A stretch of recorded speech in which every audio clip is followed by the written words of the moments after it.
the Gamestate podcast. Yo, welcome back, guys. Another episode of the Gamestate podcast. And as always, if you're new here, don't forget to like and subscribe. Today, we don't have a lot to talk about. We're going to be short and sweet with it today. As always, we've got Made I'm Wrecked with us and GreaseMoneyGamer. We're going to have your On This Day in Gaming. We're going to do a Halloween Play It or Throw It Away. We're going to have your game deals of the week. And we're going to talk about TwitchCon. Our GreaseMoneyGamer was at TwitchCon. And we're gonna talk about that. Probably had a really good time down there.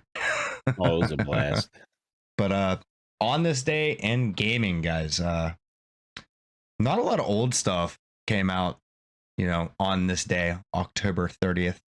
But in 2000, we had the collector's edition for Age of Empires that came out. I don't know if you guys play any of the Age of Empires. Yeah, I love those games. They're on Game Pass right hours now. Into them. I love them. I never really got into the campaigns on them, but I always would just set up a map with like the largest map you can make and put like 7 or 8 computers on it and just play for fucking 4 hours at a time. Yeah. Oh yeah. The campaign stuff. The campaign was just a little but just doing the sandbox matches, so fun. Yeah. And hours doing that. It was so much fun.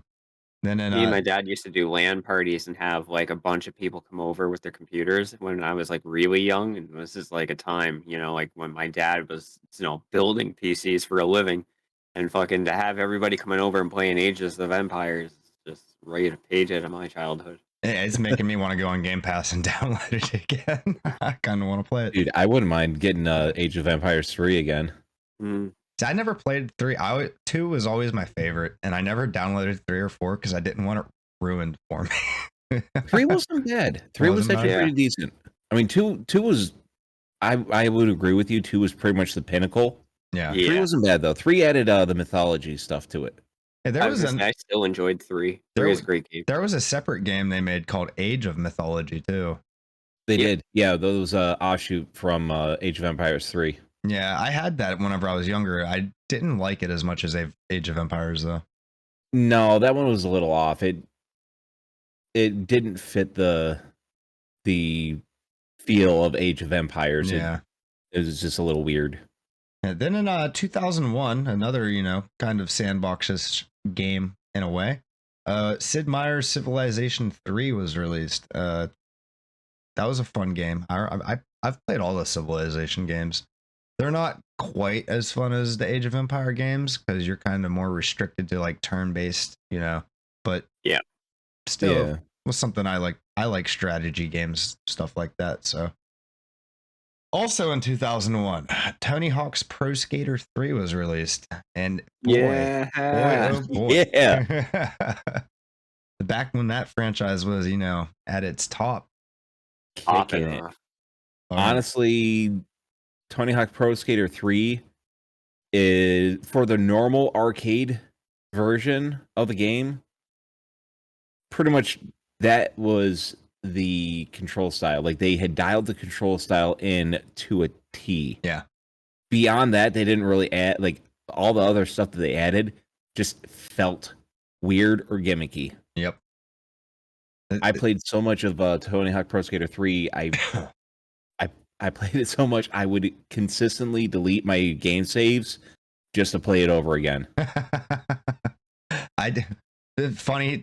I mean, this doesn't have anything to do with Tony Hawk, but on my Switch, like Pokemon Sword and Shield only lets you have one save. Yeah. I literally have other profiles made on my Switch so I can have multiple saves.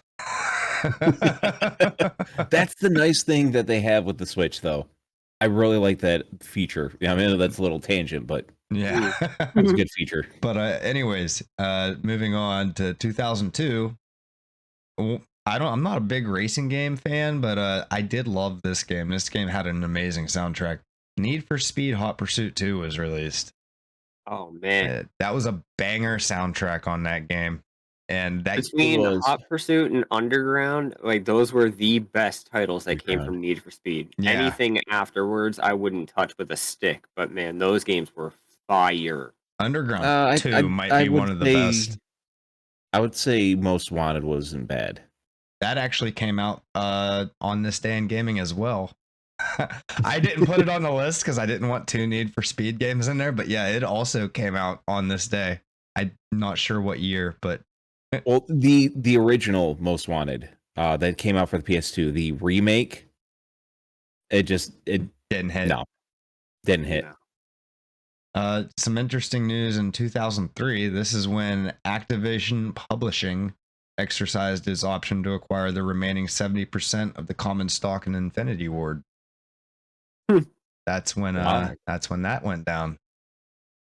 And that's kind of when that's when Call of Duty started doing its thing. Then one of the bangers on This Day in Gaming came out in 2009, and that was the original Borderlands. Ooh. Oh yeah. Love Man, those games. what a crazy game for that time period, considering again just how like drastic the change in aesthetic for a game was, and following the suit of having a Diablo style inventory and skill based system, but yet it be a shooter. It was a shooter looter. It kind of like made its own genre.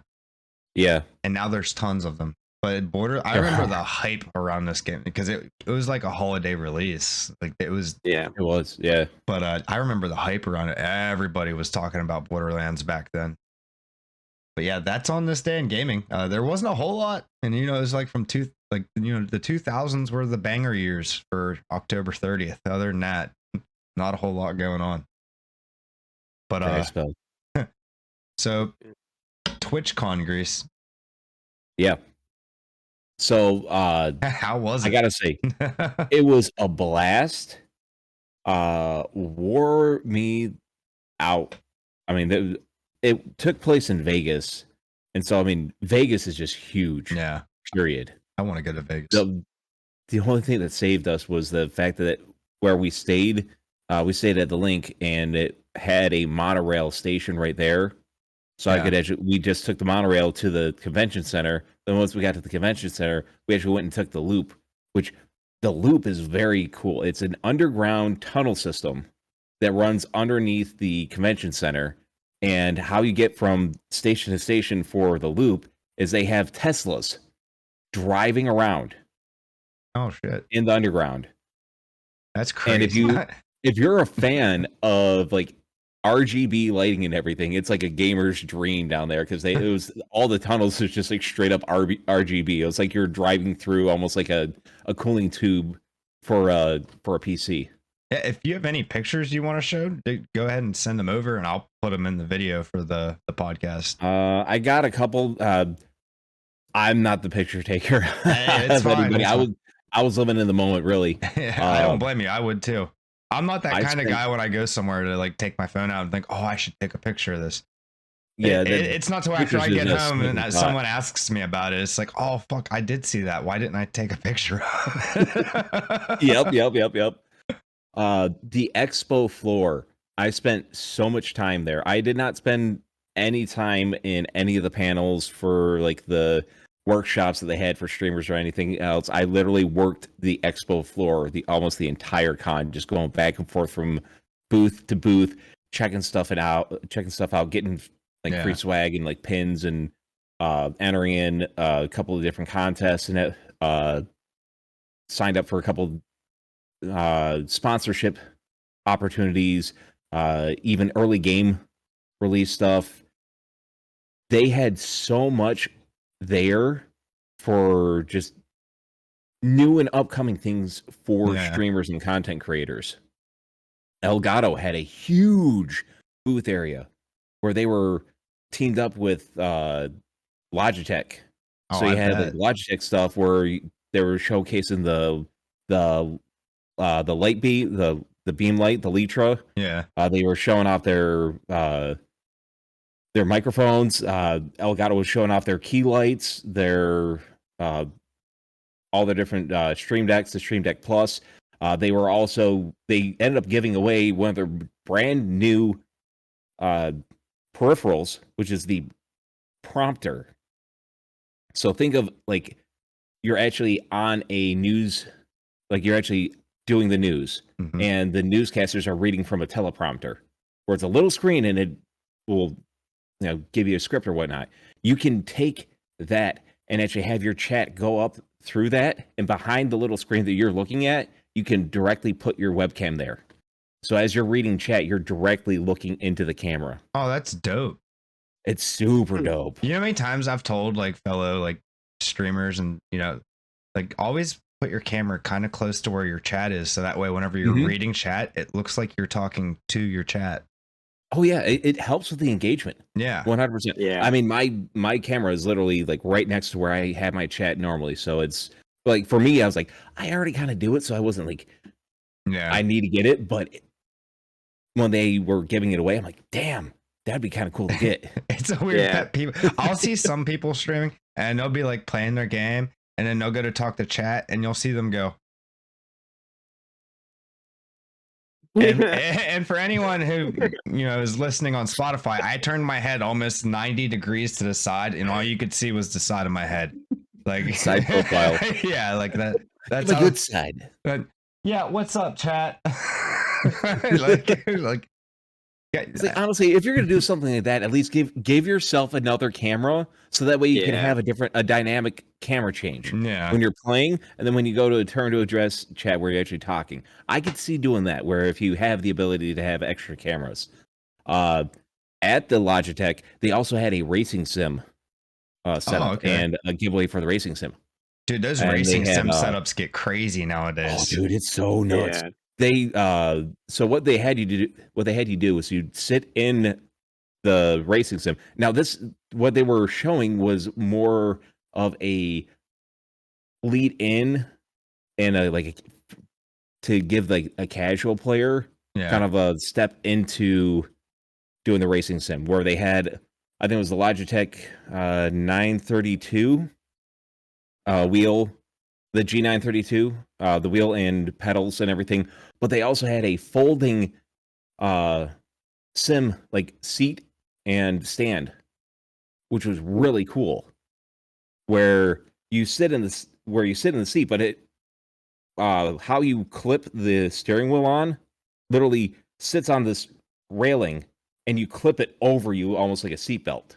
Oh, cool. Oh, okay. And then it locks in, and then it has an area for the foot pedals and everything. And so I sat in that. I do have a couple of pictures of that because one of my friends actually took pictures while I was doing the race, because to enter the sweepstakes for that, you had to enter in your best lap time because they had you playing iRace. And iRace, holy crap, dude, guys, is so freaking sensitive. It's not like any normal racing game. Really? It's like you turn the steering wheel and you can you'll lose it.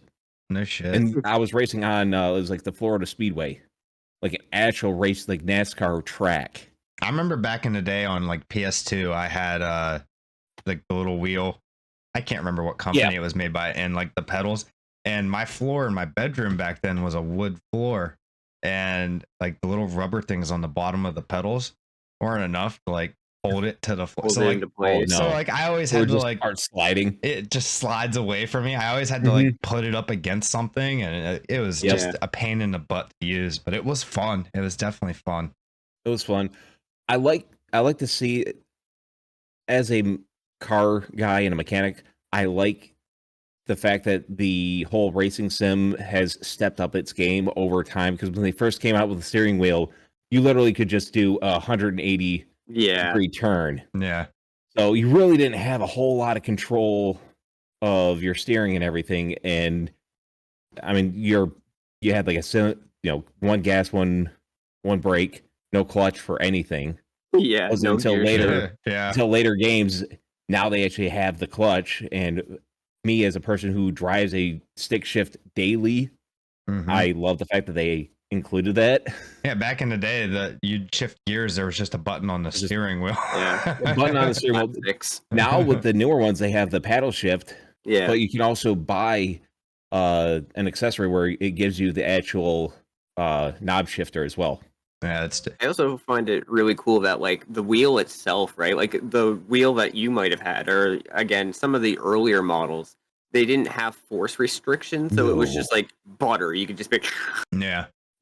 There was now no they've got feel to force it. restriction. Yeah. Yeah, there is some feel. when I was doing the race, they did not have the force restriction dialed up a lot. Oh, okay. So while I was driving it, I felt like there was not enough at least for myself. Yeah. There was not enough resistance. So when I was doing turns, I was going too far where I did not get the right feedback for the feel, because they're like, "Oh yeah, it's like driving a real car." I'm like, "Okay." And then I'm going to turn and I'm not feeling that, and I'm like, and I oversteer. I'm like, Now, when you were down there, did you see any like big people, like big YouTubers or streamers or anything like that? "Oh yeah, there were quite a few partners and other stuff. There were quite a few. I mean, I didn't really go and do any of the meet and greets, but like BB Jess was there. They had a couple of other like real big streamers like Platypus, Shovel. They even had for Twitch Rivals, they had the Minecraft Championships. Oh, okay. They did a Minecraft Championships up there. That's dope. I'd love to see that. It was kind of cool to see that. And one of the teams was actually sporting like jerseys made by Fourth Wall, which is a kind of a newer merch like provider. Yeah. I work with Fourth Wall myself personally. Really cool company. I actually got to meet the CEO wandering around the con of Fourth Wall, and they just released a knitwear where you can do custom knitwear. Oh wow. Which is pretty dope. Like you can actually make your own like ugly Christmas sweater. Well, I'm gonna just be my fucking chicken logo with a fucking Santa hat on and a fucking yeah. Dude, that'd be dope. That'd be straight up dope. Yeah.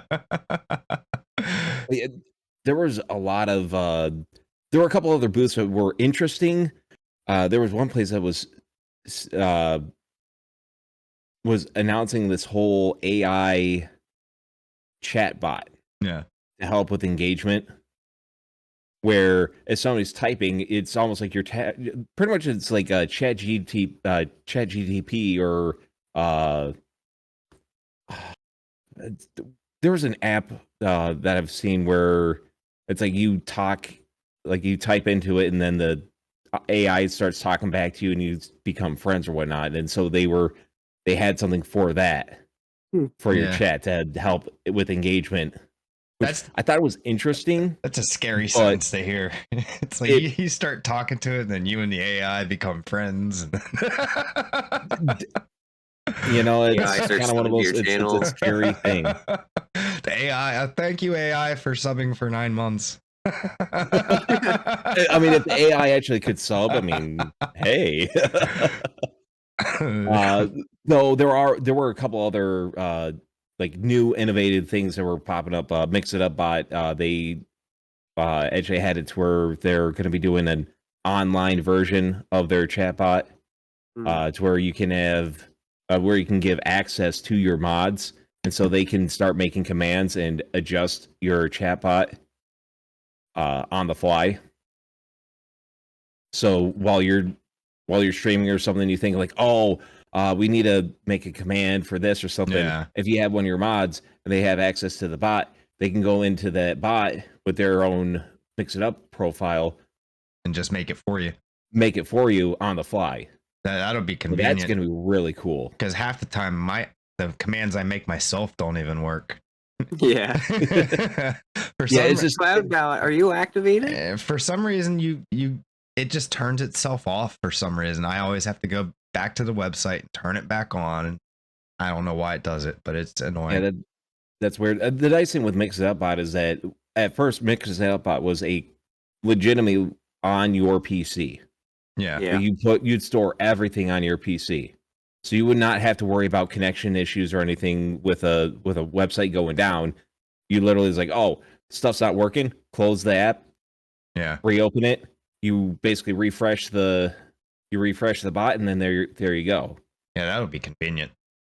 So with the online, they must have like a cloud server where then you can kind of give access to the profiles, which I think is going to be really cool to see for like the future of content creators and streamers and everything. No doubt. I need to go to TwitchCon one of these. Is it in LA or Vegas every year, or do they move it around? No, this was the first year that was in Vegas. I do believe last year was in San Diego. This year was my very first TwitchCon. Yeah, you So went quite a ways to get there. I did. Halfway across the country. Wow. Now, did you fly? Big, You flew. I flew. Yeah, I was gonna say I flew. There was no way I was driving. That's a long drive. That's like what, 3 long drive.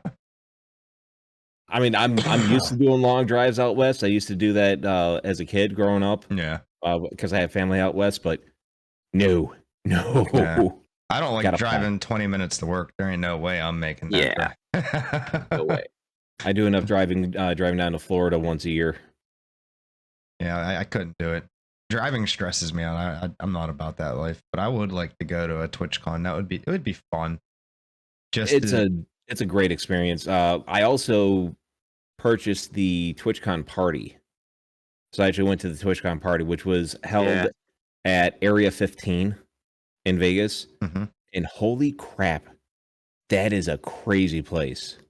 I mean, if you're into psychedelic art, some off-the-wall things, that is a place to go. They have a bar where they had axe throwing. They had like this indoor like ceiling coaster where it's like you're on a zip line, but you're just riding around inside this one building, just along the ceiling.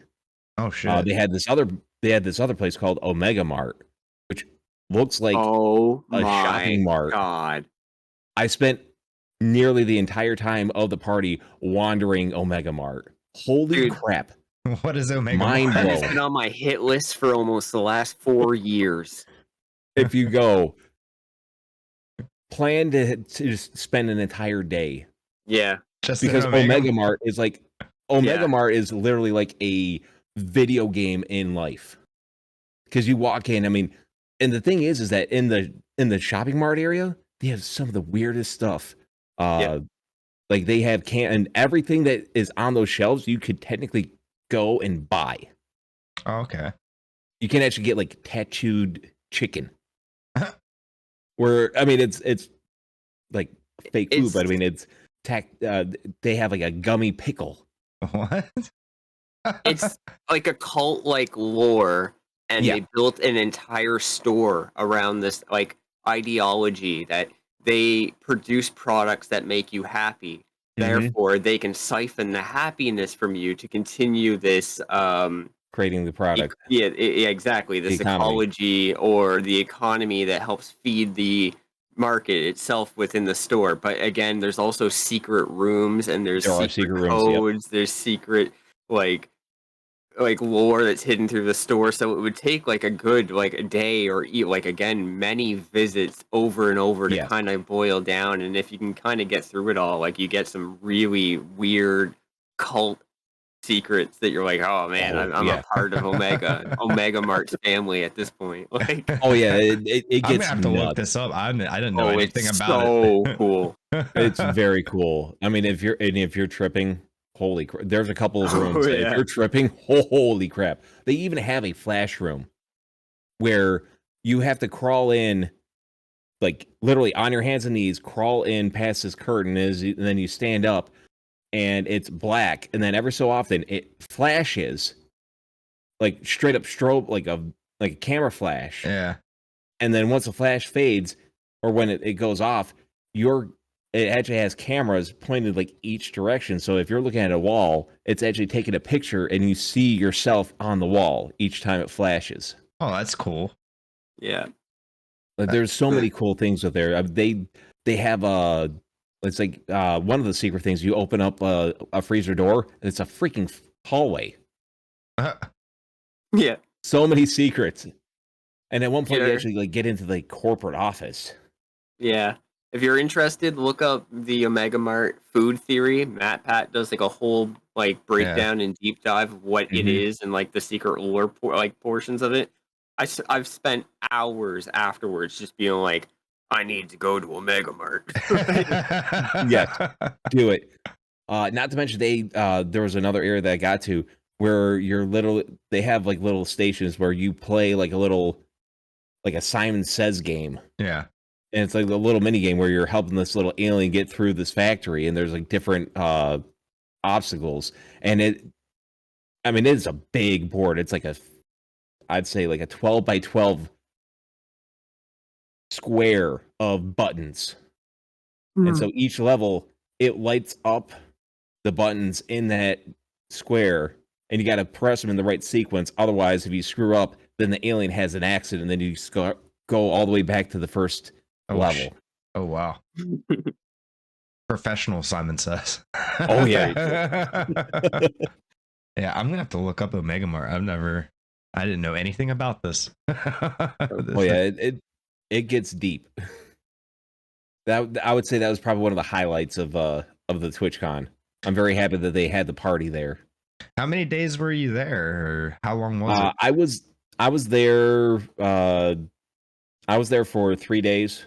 I flew in on Thursday. Was there Friday, Saturday, flew out Sunday, which I'm kicking myself for not staying as long because when I planned, I thought that it was going to be similar to like one of the local anime conventions that I've gone to before, where it's like Friday, Saturday, full day, Sunday's like a half day, and it's just kind of winds down and whatnot. Yeah. With TwitchCon, Sunday was an entire full day again. Oh wow. Going to like 11 p.m. Oh shit. So they partied all weekend. Oh yeah, they partied all weekend. So next time I go, staying the whole 3 days. I'm staying the whole. I'm gonna be flying in the day before again, even maybe 2 days before the whole thing, because the day before it, like the opening ceremonies, you can go to the convention center, pick up your badge, and then that way when you get there, like the first day, you can hop in and just go and do your stuff.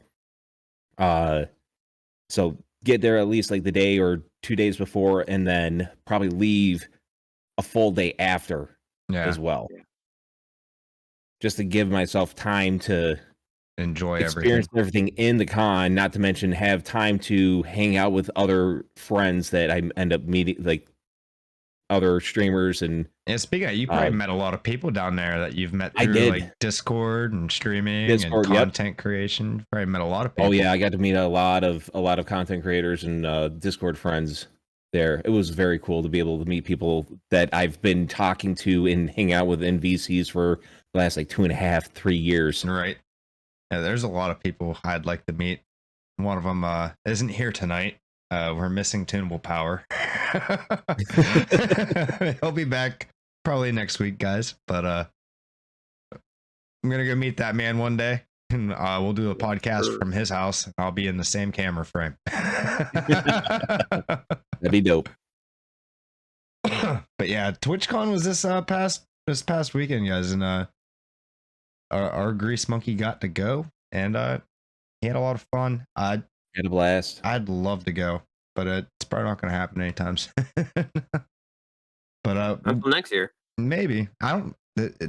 Do we know where they're having it next year, or is that not announced? They haven't announced it, but there was a lot of discussion on Twitter or X, whatever you want to call it, of people loving TwitchCon but hating that it was in Vegas.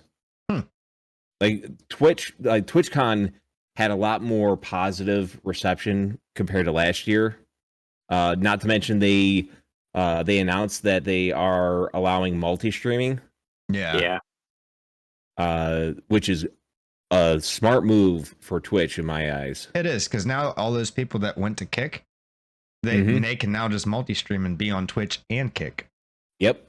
So technically they're getting people back by doing that. They are. One thing that they did stipulate though is that they don't want you to have a combined chat. Yeah. They want you to have the Twitch chat kind of be more precedent. But honestly, I don't think they can really release that. Yeah, how are there's they no gonna real way to tell. Yeah, there's no way to, put the reins on that. People are gonna find a way. Wait till you guys see me next. I'm gonna have a Twitch chat, a Kick chat, a YouTube chat. Oh, buddy, we're gonna be talking to everybody. You're not gonna honestly, and I read a comment to that earlier today, and I thought it was a real smart thing. It's like, honestly, it would have been better for Twitch to be like, listen, just make sure that all the chat, like all the different chats, meet the same TOS standard, Yeah. Yeah. and just go from that. Go from there, because I know that Kick, there's not as much moderation, and stuff that can go on in chat at Kick is way spicier than what Oh, a lot spicier. the TOS allows in Twitch. So if they had worded it that way, it probably wouldn't have gotten nearly as much backlash. It's just Yeah. like, hey, have your chats combined, but make sure that all chats that are on your screen meet the Twitch TOS. Yeah. It's probably a move they should have not been so fucking, stubborn about a long time ago. They should have just always allowed it. Oh, yeah. Yeah. Then you probably wouldn't have had so many people just straight up leave Twitch altogether. Mm-hmm. Yeah. And I like the fact that Kick actually hopped up and, stepped up to the plate, because honestly, the more streaming providers and everything that are out there, Yep. the competition is good for the streamers and everything. Right. Because if you have more people, then the streaming providers are going to try to do what they can to have you stay loyal to them. So the content creators kind of competition is good. You want that. Yeah, it's great. It's always bad, like with anything, like corporations, companies, stores, restaurants. When there's no competition around, standards start to drop. Mm-hmm. Because it's like, well, what are you gonna do? There's nobody else doing it. Yeah, you're the only one. There's no competition. There's no reason for you to improve your product or make it better in any way. You're not competing for space or, a majority of users or customers. So competition is good. Healthy competition is always good. Healthy competition is great. It drives for progress and innovation. And I think that's what happened. I think Twitch saw, they lost a lot of people to Kick, and like, well, maybe we should let them stream on multiple platforms. Yeah. I mean, at least they saw the light eventually. Yeah. Yeah. Because Kick's doing well. It's doing way better than I thought it was gonna do. But yeah, they're thriving over there. And like you said, it's not the nicest park to go visit, but no. At the end of the day, it's still a park. It is. I mean, it's kind of like Wild West, but hey, you know what? Yeah. If you like that, if you like, going those depths, then more power to you. Yeah, I don't mind it. I have a Kick account. I don't stream on Kick, but I use it to watch my friends that do stream on Kick. But yeah, TwitchCon, guys. If we find out where it's gonna be, we'll let you know. But we're gonna move on. We got our last Halloween play it or throw it away of the month. Yes, this is it. And then it's the last one. Yep, this is the last one. October 30th. We're never talking about a horror game again. Nope, no more horror games. Ever. That's probably not true. We'll probably do it again. It's gonna be a while though. Horror game comes out.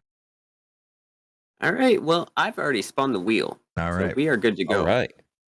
We are starting off this week with Little Nightmares. I don't know if it's going to be the one or the two or the whole series as a whole. Where do you want to kind of address this? We'll just take it as the whole series as a whole, 1 and 2.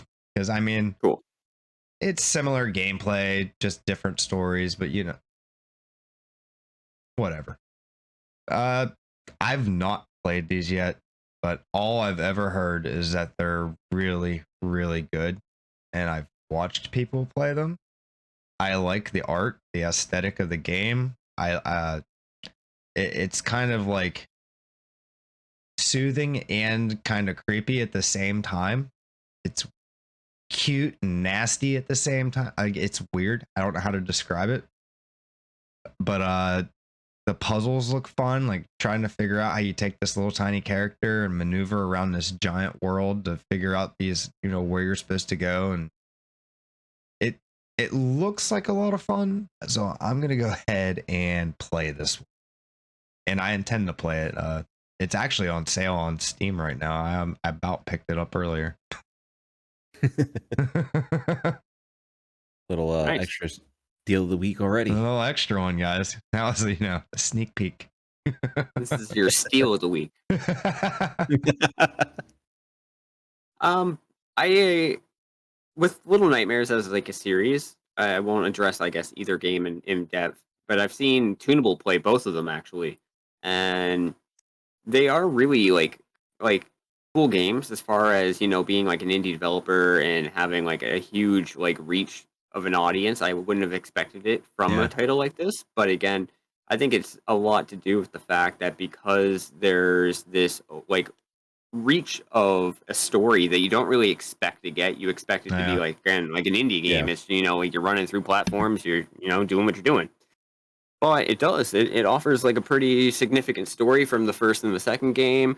You're getting emotionally connected to a character that doesn't hold a lot of like a lot of depth as far as Yeah. the character itself starts off with. Like you're not really like sure of what's kind of going on in the beginning, but over time you get all these unraveling thoughts and you figure out more about the world and why things are corrupt. And again, like what you said with the actual gameplay itself, again, it's got really good platforming. The puzzles are really unique, and Yep. the fact that you can see these really grotesque ways of dying in this tiny little indie game. Yeah. It's really different for something in this. Yeah, I'd give it a play. I personally have not played this game, but I have seen quite a few people play it. And as a fan of platformers and of solving puzzles and everything, it does call to me.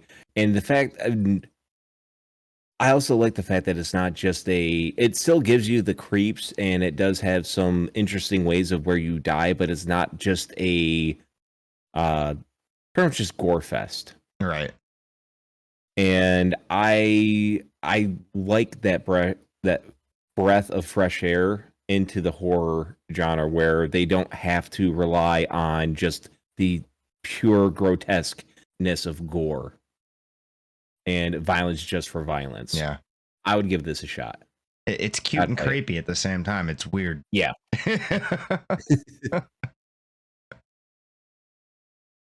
What we got? If yeah, you're good with your thoughts on it. Yep. Yeah. So Yep, I'm good again, with all it. three of us are suggesting it, guys. Go ahead, Thumbs get up. it on Steam. It's on Thumbs sale. up. It's on sale. Early game of the week. Game deal of the week. Game of the week. Our second game of this week for our play it or throw it away is going to be Outlast. All right. I played it.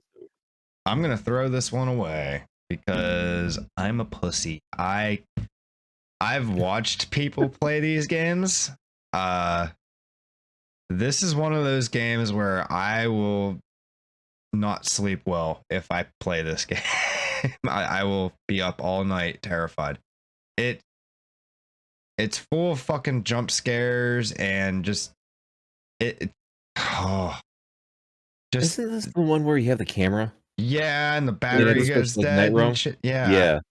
It's like my anxiety can't handle it. I'm already like I've always been a little bit, creeped out about the dark. Like I'm that guy that, like, if my feet are hanging out from the covers over like the edge of the bed, I feel like a demon's gonna grab my foot, pull on it. Sure thought. Like I don't know, like I'm that dude when I turn the lights out downstairs, I run up the stairs. I don't know. I'm just My child had the same thing, just that overactive imagination where as soon as you turn off the light and going up the stairs, you're like, oh God, there's something behind me. Yeah. Yep. I don't know why I'm like that, but I've never been good with horror games to begin with, and I think B Hump played this one, our buddy B Hump, and I watched him play it, and I had a hard time just watching him play it, let alone wanting to play it myself. The game is terrifying, but I mean, it's a well-made game. They did a really good job with it and like the mechanics and the way things work. But I am too much of a puss bag to play it, so I have to throw it away. I am also going to throw it away. I'm a little bit indifferent to you, though. I feel like in the vast world of games that have you running through areas and, trying to solve like puzzles and stuff, this one doesn't hit the mark for me. Um, graphically, it kind of looks like something that came out like on the PS3. Yeah, It I feels can like see it that. doesn't Yeah. really kind fair of, enough. play well. The camera aesthetic, I've seen that games like that in games that were out on like the PlayStation 1, and I feel like they did it better in like Fatal Frame. Oh yeah, Um, Fatal Yeah, Frame yeah. that's a good game. so like games like that, when I see that, it definitely feels like they take inspiration from it, but it's like they take it in the worst way they could.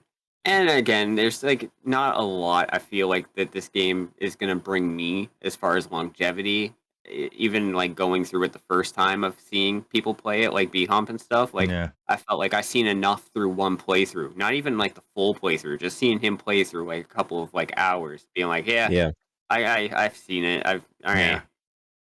Yeah. So I'm throwing it away. I'm throwing it away. Pretty much it's kind of similar to what both of you guys have said. I mean, I've seen some friends play it. If you're looking for some of those beefy jump scares, then yeah, it's got it in spades. Also, I personally, the fact that you can't actually attack at all, Yep. you literally just have to run. Yep. That always sets my anxiety as well, because the makes it fact that even you know you scarier. can't defend yourself, yes, it's way scarier. It's like, I can't do anything. It's like, oh God. And I've just seen so much frustration from people where they're trying to go and do the stuff and they literally cannot do anything to go past. It's like, it doesn't matter about sometimes it's not, it doesn't matter about your skill. It literally depends on your luck with certain times where Yeah. basically the monsters walking around or the dudes walking around, and you gotta basically, it's almost just timing it right, but their path is not always the same every single time. It's kind of random. RNG. Yeah, you hate All to right. have to pray to the RNG gods, and there's a lot of Yeah. games where you got to do that. I mean, it was a well-made game. It's not my bag. Yeah. I'm not doing it. Like, if you want to sit I've seen down enough and of play it. a game in the dark and shit your pants, go ahead, because Yeah. you will. I don't have enough brown pants to get through that game. Right? Another spicy one, and I gotta go ahead and say right here, right now, my apologies to you, Father Rec. I'm throwing this game away. We've got DayZ. All right. And the reason I'm throwing it away, again, the same reason I don't play other titles that are like survivor based. Again, like it's a very much like we just said, like it's a huge RNG basis about where you're gonna spawn, what you're gonna get in these houses when you're traversing, and then the fact that you do have zombies attacking you at times and you're not ready, then you're having to start back off. It's like when you play Rust and you Yeah. spawn on the beach and there's a guy next to you and you're both naked, you both got rocks, and for no reason the guy is just like, I'm gonna smash your fucking brains in with the rock. It's like, man, we're both starting off. What do you have to gain from this? Yeah. But in that game, I want your you could rock. be walking through like the city that you spawned in, and in 30 seconds after spawning, you're getting shot in the face or zombies biting you, and you got nothing. Mhm. You got no meds, you got no guns, you got no armor. It's not my cup of tea. Sorry, Dad. Love you. There's a dumpster over there. You can get another copy from me. I've actually never played this one. I always get this one confused with 7 Days to Die for some reason. I don't know why. They're very similar. Yeah.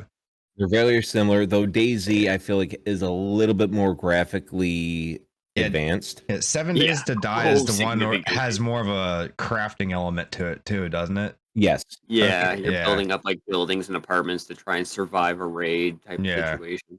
Yeah, I think I throw this one away. I think I would rather play the game with like the crafting element to it. And I don't like the mechanic like what Mate was talking about, where like being killed on spawn and you don't really have a chance. Like it's just unlucky. Mm-hmm. Like I think that's bad game design. I think there should be like a hub area where like everybody's safe when they spawn and then you can choose to leave. Yep. Something along those lines maybe. which would kind of ruin the whole, atmosphere of the game, I guess. So, Yeah. but Yeah. I've played so many different zombie games, and there's probably zombie games that are better than this one. There's definitely ones that are worse than it. I'll give it that. Yeah. But if I State of Decay, like even the first one that came out on like 360, that game, I think that was one of the better zombie survival games that are out there. It's not on. Yeah. I mean, it's not like this one where it's online and there's other humans playing with you. But if I'm gonna play a zombie game, I think I'm just gonna play like State of Decay or something like that. Left 4 Dead. Light. Left 4 Dead is another good one. I mean, it's a shooter. I'm not really into shooters, but I think I'd rather play that because then you can team up with your friends and it's 4-player. So I think I throw this one away. Now, I mean, you can team up with your friends on DayZ. Yeah. But once again, you're also relying on RNG because when you can all load into the same server, but your spawn point will be different than your friends. You have to find them. You would have to find them. I actually just recently played this game the other day, and straight up, just so much frustration. Literally, RNG hated me while I was playing this game. First time I spawned, rain, downpouring. Oh, in the middle of a farm field, just raining on me. So I'm already soaking wet. And with that, I mean, I guess it's cool that they have the whole like, oh, if you're wet, there you have to worry about your temperature, and if you have wet clothing, if you leave it on too long, then you can actually get sick. And other stuff. But it adds, so not only are you fighting against zombies that are wandering around, and you have to worry about other players if you're playing on a public server who may decide to just shoot you in the head. You spawned you also have to worry about, without even dealing with another player. Yeah. And then you also have to worry about environmental issues and just surviving the cold, the rain. When you spawn in, you have a piece of fruit on you, and then you have to go from house to house, maybe find some seeds, and then find a greenhouse, and then you can actually grow food, go find water. I mean, there's so much to this game. I mean, yes, there is a lot to the game, but this learning curve is very steep. Yeah. So with my first interaction with it, I'm throwing it away. I will probably give it I'll probably play it again because I've only put probably about maybe an hour and a half to 2 hours into it. So I'll put some more time into it before I make my full decision. But my initial thought is I'm putting it in the trash. The time spent so far, it's already halfway in the dumpster. Yep. That's at home. My friend told me that's like probably one of the better things is building a car. You can actually put together a car in it and drive a car around. That's probably going to be like, once I do that, I'm probably going to just shelve it, and it's like, okay, I did what I wanted to do. I'm done. I built a car. I beat the game. No, there's no storyline. Literally, it's you just survive. Aw. If I'm going to be playing a survival game, a survival horror game, I'd play like Sons of the Forest because at least that's got a storyline. Mm-hmm. And that one, it gives you there's less RNG factor to your survival on that one, and food is a little bit more plentiful. Yeah, that one, it's a little bit more about making smart decisions and using your resources, wisely. Mm-hmm. All right. Well, I'm gonna butcher the name on this one. The labyrinthine. I'm gonna be honest. I have no idea what this is. Grease, if you could enlighten us. I'll lead you this one. So Labyrinthine came out recently. I do believe it was in August. You can play. It's from an indie game, indie developer. You play as a parent or also a haunted maze attraction worker, and you're trying to find a lost kid. And so what you're doing, and at first you're going through a labyrinth of, it's like a bush maze, and you're going through, and you have chem sticks, and you can play with up to 4 people. I think it's 4. 4 people. It's got proximity chat, and as you're wandering around, there are puzzles to solve, going through the hedge maze, and then once you get through the hedge maze, then you're in this forest, and then you got to go from like house to house to figure out couple other puzzles to open the gate to like these catacombs, and then go through the catacombs, and it builds progressively. And with this game is, as you play through and you get better, the game progressively gets harder as well. I'm gonna have to look. Visually, this it's pretty nice.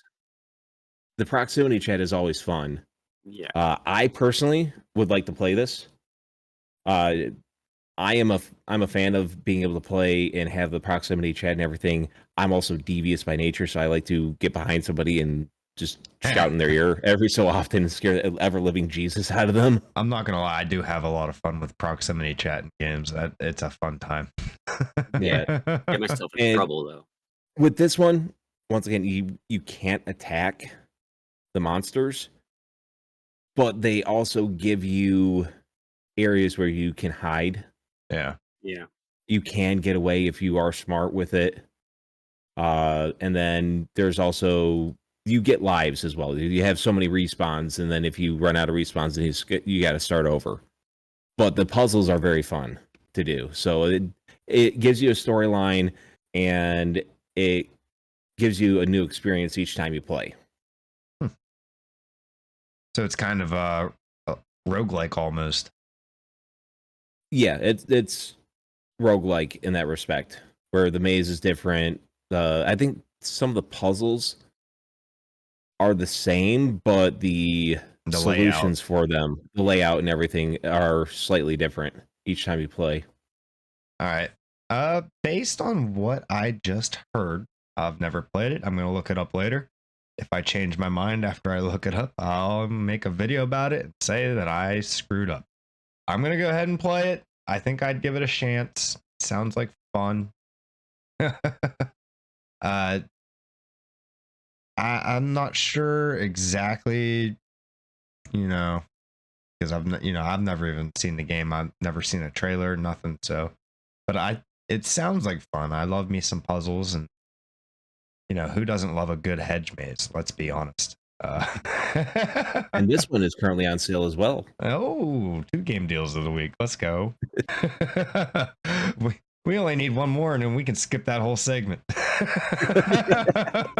Don't worry. But yeah, I'll go ahead and give it a shot. Why not? This is going to be a first for our play it or throw it away section. I'm actually straight down the middle on this one.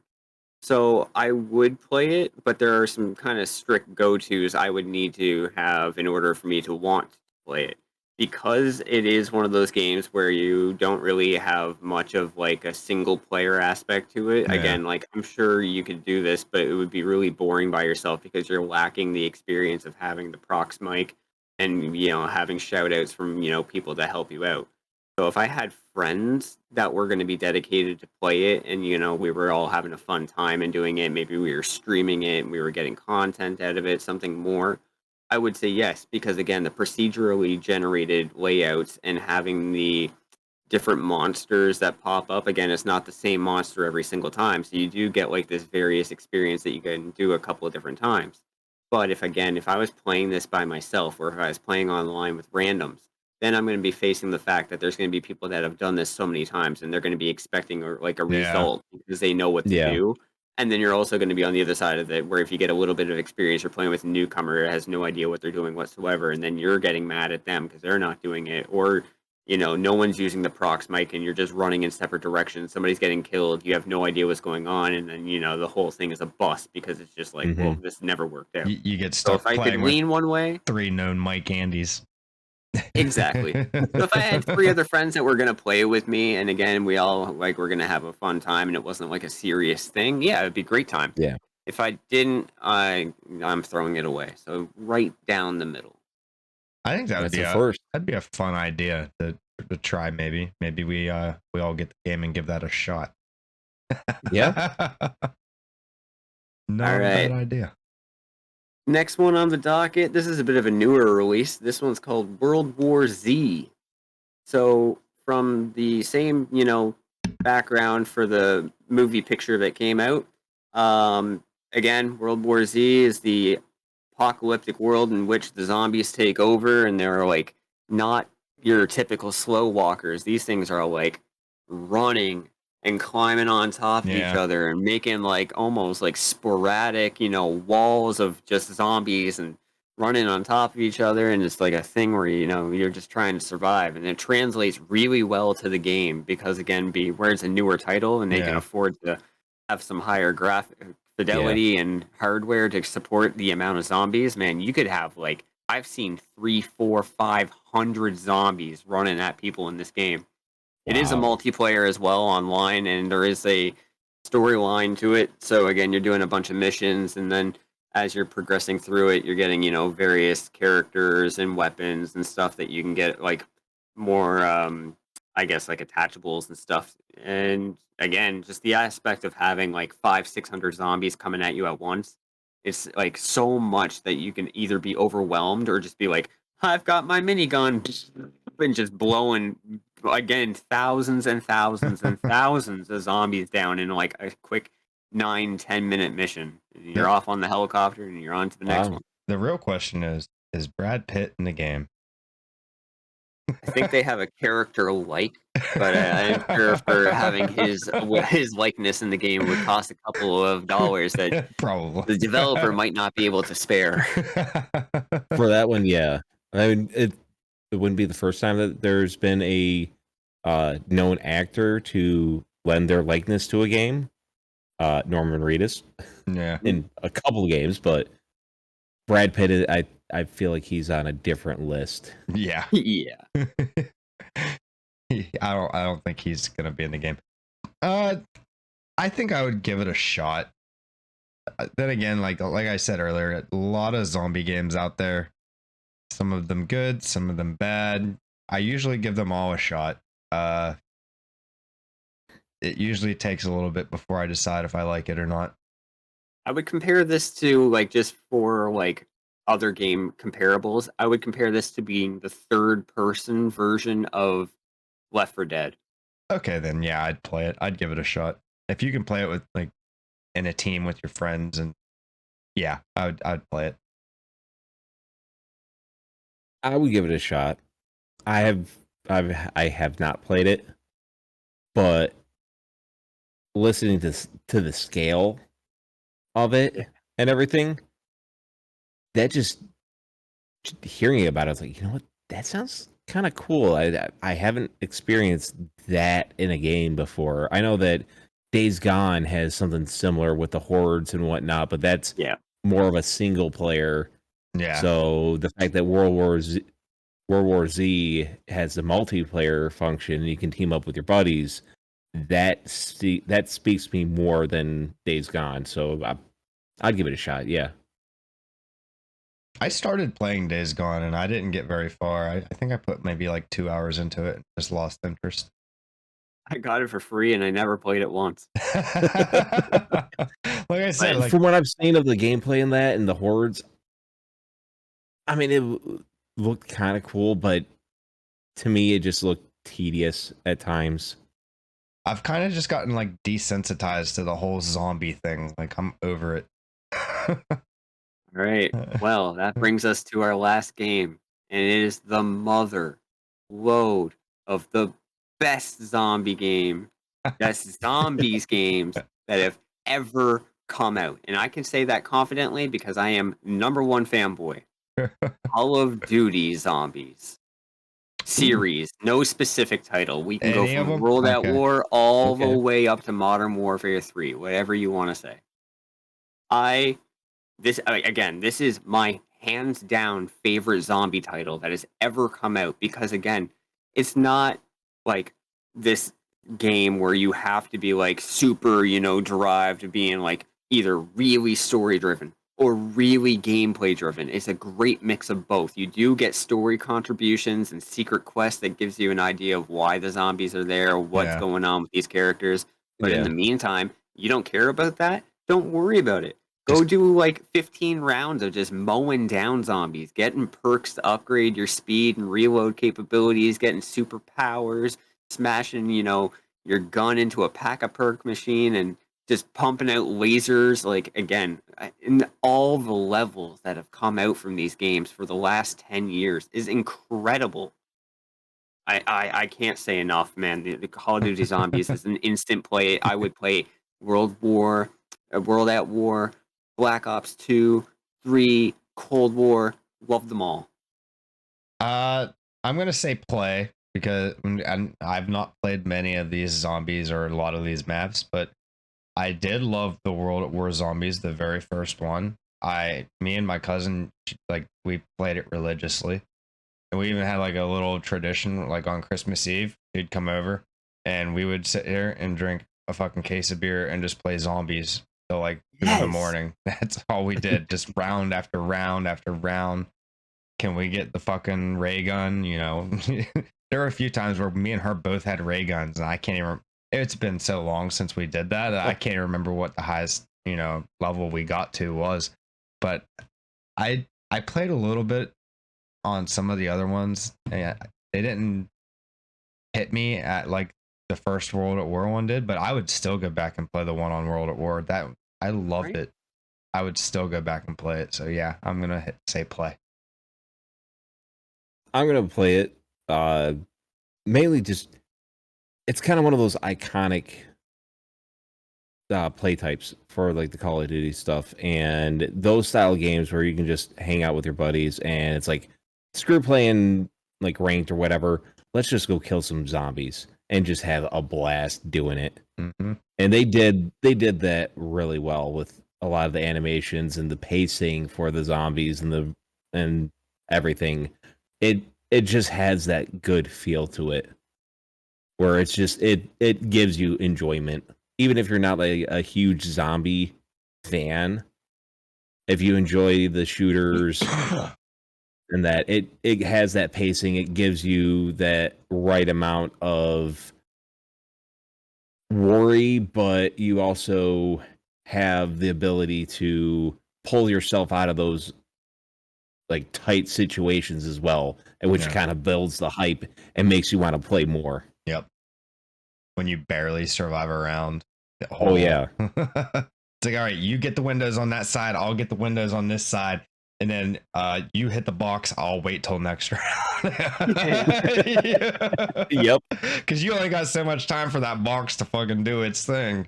Yep. And then it disappears. Yeah. It gives you that feel of like you're legitimately just trying to survive the hordes, and that like I said, the pacing is really good. And those just like tight moments, like, oh crap, we got to get through this round, and then we'll be okay again. But we got to get through this round. Yep. Nothing worse than starting a round and fucking there's 6 windows open. Neither of you got to hit the box, and you're low on ammo. Classic. But yeah, I think we all three are gonna play that. That's hands down. I know Mate's excited for the new one. Oh, buddy. Oh yeah. Ooh. But that's gonna be it for the last Halloween play it or throw it away. Happy Halloween, everybody. Hope y'all are safe this weekend and get your candy. Go scare some people or something. I don't know. Do Halloween stuff. But we're gonna move on to the game deals of the week. And we're going to spoil you with 3 more, even though we already gave you a few. Darn tootin'. But this week, guys, we've got a game on Steam. I recently played through this game. I enjoyed it a lot. You can pick up Death's Door right now. It's 60% off. It's an indie game. It's only $7.99 right now. It's a top-down adventure game. You play as a crow who works for a collection agency, and this collection agency collects souls. You'll travel to another realm through these doors, and you've been assigned a soul that you are to collect, and you come to find out that the soul that you were assigned has been stolen, and it's up to you to hunt down the thief that stole this soul. And pretty much it comes down to, it's like a top-down style game, like A Link to the Past or Tunic. I'd say graphically it's kind of like Tunic, but it's got combat like Link to the Past, yeah, a little bit like Hades, yeah. And you have melee combat. You'll get different weapons. You have a bow and arrow. You get different magic. You'll get a grappling hook. All types of different little gadgets that help you solve these puzzles and traverse the world. And the puzzles and the combat are addicting. It's really fun. It's filled with secrets and stuff like that. Tired of looking forward to the next gauntlet. And I'm not going to spoil it for you guys, but after you get through the story and you finish the game, there is more content in the game. There are several secrets after you finish the story. There's a whole other part of the game after you finish the main story. So don't think you're done when you finally get that soul and you think you see the end credits. It's not over. There's more to do, and it's worth doing. Trust me. But yeah, you can get this game right now. It's on sale till November 2nd, so you've only got, a handful of days left to get it. $7.99 on Steam, guys. Check it out. Beautiful. It's not bad. I'm gonna keep it with the spooky, considering it is Halloween. We are going back in again, guys. It's free on the Epic Game Store. This time, we have the Evil Within 2. That's right, 2 Evil Withins within 3 weeks. With this one, again, we're facing more corruption, more horror, more scary goodness. Again, same key characters. We've got the detective, Sebastian Castellanos, except this time, after, the conclusion of the initial story, he's facing some significant mental struggles due to the fact that he's already faced some of the nastiest, goriest things that you can find in the dark, Resident Evil style mansion, except this time he is searching for his dead daughter, who he believes now that he can bring back from a tragic fire. So this game, much like its initial predecessor, is again got you going into the world, facing these, dark, scary experiences. But I do feel like the key differences between this and its initial release is that it is a little more open world. And I do feel like it's a little more fitting to the casual player. The initial game was very, cut a corner. You got to really make sure you're watching your steps and taking your time. With this one, it feels more kind of like the evolution of Resident Evil 1 and 2 to Resident Evil 4. With this game, it feels definitely like it's more in line with 4, where you can kind of go through and have a bit more of a powerful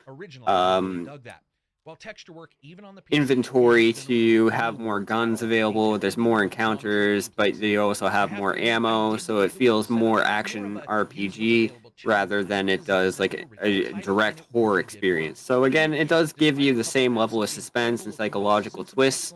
Awesome moments of horror, still got some interesting boss fights. The gunplay mechanics are improved a lot from the first title as well. The graphic system did an overhaul, so you do get a lot more sprites and just a much better lighting system overall. So again, if you are looking for that last experience of October and you want to get it for free, go to the Epic Game Store. It is available to November 2nd. Evil Within 2 is free. Nice. All right, so my game deal of the week, I'm bringing it up, and they just announced a Halloween update. A Halloween major update for the game. I am talking about Played Up. Played Up is a roguelike game where you can play together with up to 3 other friends, where you open up a restaurant and you will go through each day you go through and you are you pick a menu, you cook the menu, you serve the customers, you got to clean the dishes. You got to make sure that the restaurant is clean, otherwise you will slow yourself down. And as each day progresses, you'll be given different cards that will give you either boons or difficulty modifiers, adding to the menu, giving you customers that wait longer or are impatient. With the Halloween update, they give you a bunch of Halloween themed decor.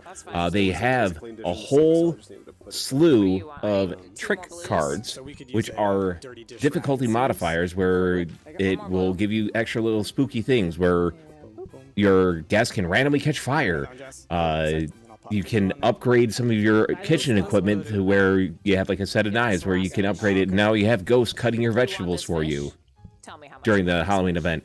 It gives you a lot of, it's a lot of fun to play.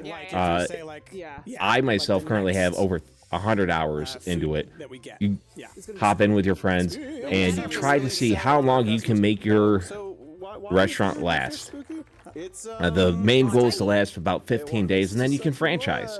And then when you franchise, you can start that same the restaurant map and the menu, and you pick a couple other cards, and then you reopen the restaurant, and you continue going further and see if you can make another 15 days. As a game that gives you new things each time you play, and something that you can just kind of hop in, go play with your friends, have fun. It's a nice one to play with. I suggest it. And currently, right now, it is 50% off. So it is $9.99 for the price. Not bad. On Steam. All right, guys. That's going to be it for the podcast this week. If you enjoyed it, if you're new here, make sure you hit that subscribe button, like, comment down below. We got more play it or throw it away. Play it or throw aways coming. We don't know what we're gonna do next. Halloween play it or throw away is done. It's over. We'll be moving on.